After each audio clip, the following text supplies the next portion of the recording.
Hello, beautiful souls. Pay attention, because what I'm about to tell you will change how you see 2026. Leo, you're ruled by the sun, the center of our solar system, the source of all life.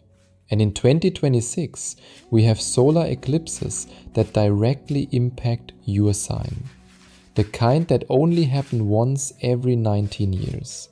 And they're falling in areas of your chart that govern identity and legacy. The universe is asking you point blank, who are you when nobody's watching? What do you want to be remembered for? Are you living for purpose? Now here's where this gets fascinating. For Leo man, this means the days of performing masculinity are over. You're being asked to be real, not impressive. For Leo women, Saturn is handing you the crown you've been too humble to claim. Your reign begins now. From material mastery to emotional adventure, from stability to surrender. This year isn't about building your empire, Leo. It's about discovering what you're willing to lose to find your soul. Your destiny is calling. Let's see what the year 2026 demands from the lion. Card 1, King of Pentacles. You start as the King of Pentacles. Material mastery, financial success, tangible power. January shows you at the height of your earthly achievements. You've built something impressive, Leo. You've created stability. You're the king of your domain. But here's the hook. This isn't the goal of your year. This is the starting point. You're about to learn that being the richest person in the room means nothing if you're emotionally bankrupt. January is your last moment of comfortable certainty. Enjoy it while it lasts. Card 2, the Tower. The Tower strikes in February. Something falls.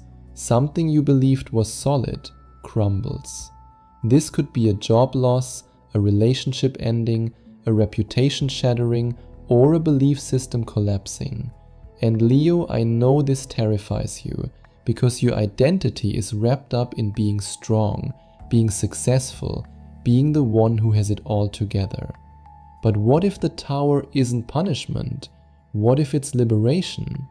What if what's falling was actually a cage you built to impress people who don't even matter? Card 3, Two of Swords. After the Tower, you are stuck. The Two of Swords shows you blindfolded, holding two swords, unable to choose.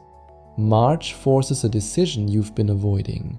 And Leo, you can't charm your way out of this one. You can't perform, you can't distract. You have to choose. For Leo women, this might be choosing between security and passion. For Leo man, this is choosing between ego and authenticity. The blindfold comes off when you stop pretending you don't already know the answer. Card 4, Six of Swords. Six of Swords appears and you're moving, transitioning, leaving behind what no longer serves you. April is about conscious departure. You are not running away, Leo. You are walking toward something better. This is emotional migration, mental shift, physical relocation possibly.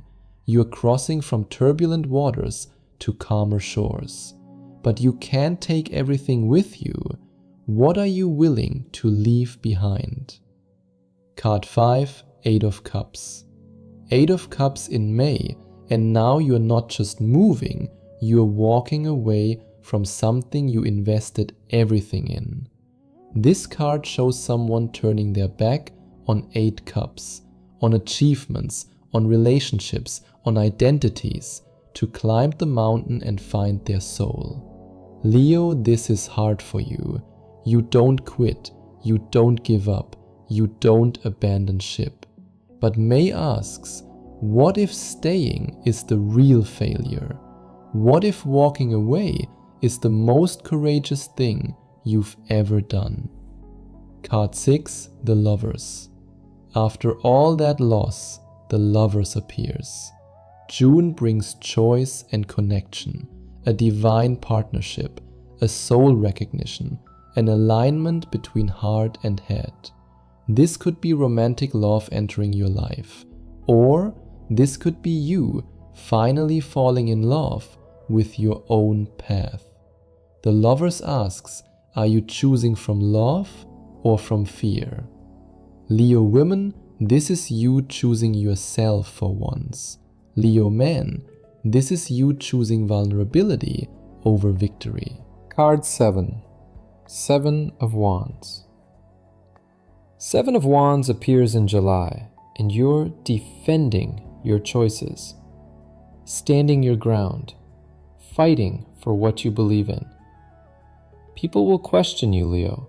They'll ask why you walked away from success, why you chose love over logic, why you're being so different. And July is when you prove them wrong. You're the warrior on the hill, holding your position against all odds. This is you refusing to apologize for your evolution. For Leo men, this is fierce. For Leo women, this is fearless. Card 8, King of Cups. King of Cups arrives in August. In Leo, this is mastery. But not material mastery like January. This is emotional mastery. You feel deeply, but you're not controlled by feelings. You love fully, but you're not destroyed by loss. August shows you becoming emotionally intelligent. For Leo men, this is the most important card in your spread. You're learning that emotional depth is power, not weakness. For Leo women, this is you balancing your fire with water, your passion with compassion. Card 9, Queen of Pentacles. Queen of Pentacles appears, and you're rebuilding. But this time, you're building from wholeness, not from wounding. September brings material abundance again, but it's different now. You're not chasing success to prove something. You're creating because you love creating.